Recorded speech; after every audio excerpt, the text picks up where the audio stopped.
Hello everyone, this is Lucien for Out of This Binary, and this week's topic is drag queens. I'm saying drag queens, but I could also be saying drag kings. I'm just going to stick to drag queens because it's easier to communicate, but you can think about it the other way around, and where I say queens, you read kings, and where I say men, you read women, or something like that. Yeah? So, what's better to start talking about drag queens than quoting RuPaul? RuPaul, in my favorite quote, says, "We are all born naked, and the rest is drag."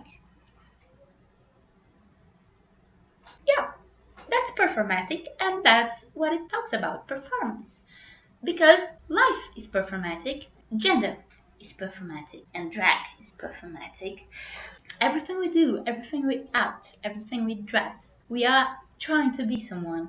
We are trying to be ourselves for the most of the time, but being ourselves is also being a character. So, doing drag for me is about doing a playful performance of gender. It is about impersonating a female character and playing with gender through that. Because gender itself, it is a performance. So the queer theory says, because it is basically true.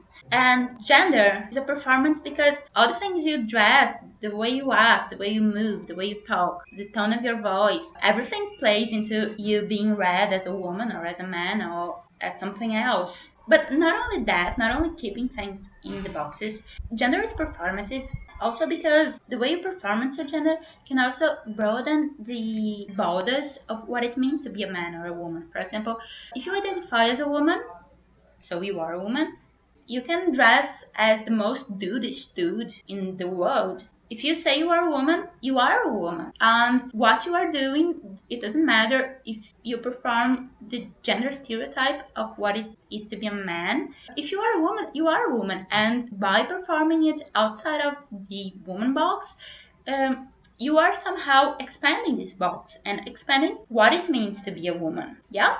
So, but the difference between gender performance and drag performance is basically that gender performance is about who you are, is about performing your true self, while drag performance is about performing a character.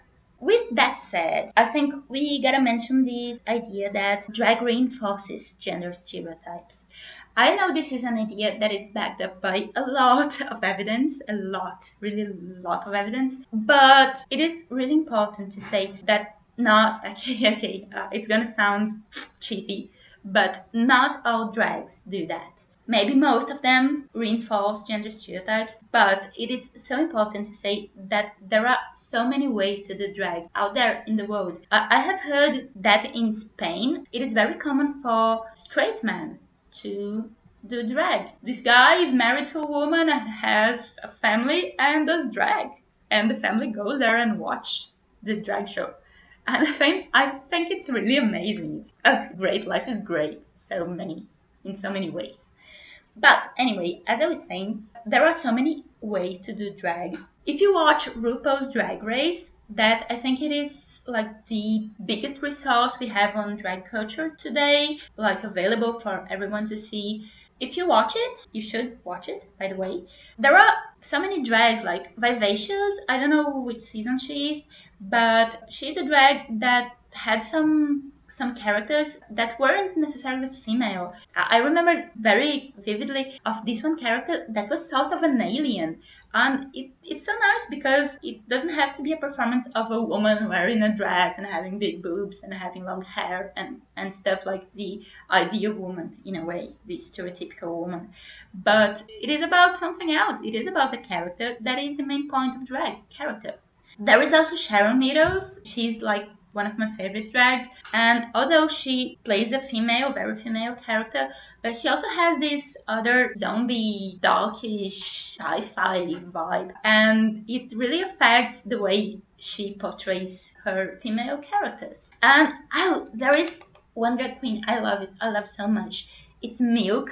I'm again not sure which season she is, but she's so amazing because she plays with gender and she really plays with this idea of impersonating a woman and what being a woman can mean. There is one of the episodes, they have to play RuPaul, like a drag inspired in one of RuPaul's looks, and she plays male RuPaul. Like, she kind of, it's like a triple twist thing. Like, she, drag is a man who plays a woman playing a man. Like, she was very criticized by the judges. Like, oh, you shouldn't be wearing pants here because it's not a woman. But I think it's so important that there are people out there like her who are not like the mainstream drag, who are doing all other sorts of drag and changing the meaning of what it can be. It is so important. Yeah. Yeah. Although many things can be criticized in drag culture, I'm just not going to enter into that because I don't want to. I think drag has a huge power of empowering individuals, empowering people who do it. I know many people, and trans people could be included in that, have it worse than gay men. But gay men can be bullied and can be abused, sometimes from a very young age. And it's not a competition. It's not a competition about who has it worse. We know all sorts of bullying and abuse can be so harmful to people.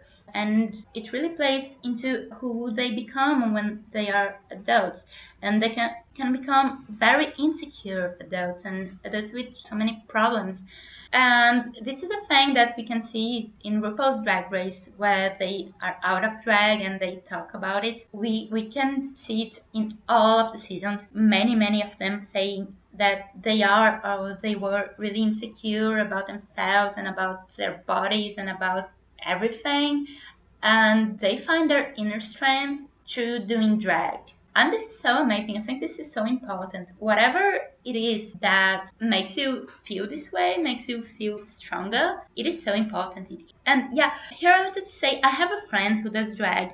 And the other day we were talking. He's one of the few people I can openly talk about my transition. And I was opening up with him about my top surgery. I intend to have it in July. And I was opening up about how I am afraid of it and how I know there is no one who will be there to support me, and that somehow I will have to go through this alone. And I said that right now, I didn't have the power into myself to go through this, but I was intending to build it. And he said to me, "Boy, you gotta do drag." Yeah, because and he started to talk so many ways that he doing drag has made his life better, and it's visible of who he is as a person. It is visible that he has changed so much, and he's so much more secure about himself and about his relationships and about his body, and it has done wonders to him, and as it does to so many other people. That's why I think drag is so amazing.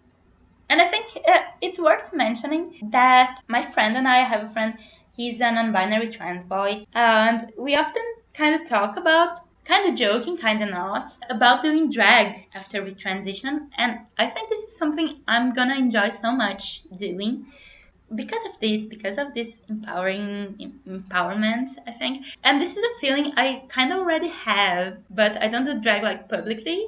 Yeah, of course. But this is a feeling I used to have since a very young age. Every time I had to go to a wedding or something formal, and I had to put in a gown and a fancy dress, I felt like I was doing drag because I never really felt as a woman. That was not mine. That was not me. That was something else, a character, and I felt super fabulous, like super. Oh my god, I'm the queen of the night, and it was super fun. That's why I think I'm gonna love doing drag. Yeah.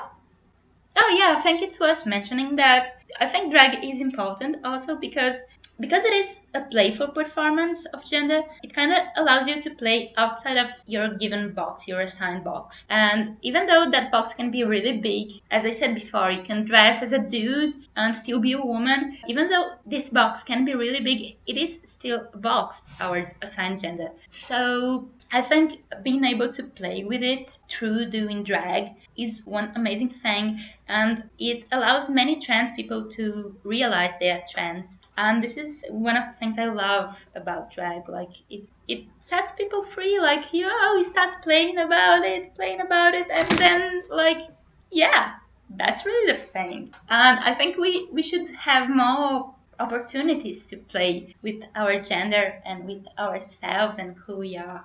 I think we would be so much lighter this way. Yeah, folks, so that's basically it I had to say. I hope you enjoyed my video. It turned out a little long, but yeah, but that's me. You should get used to it.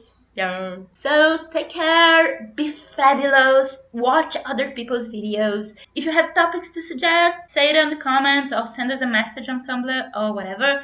And please remember, we are still looking for new members, mostly people of color or people assigned male at birth, but there are down here in the description the rules to apply, and yeah, that's basically it. I hope you have a lovely week.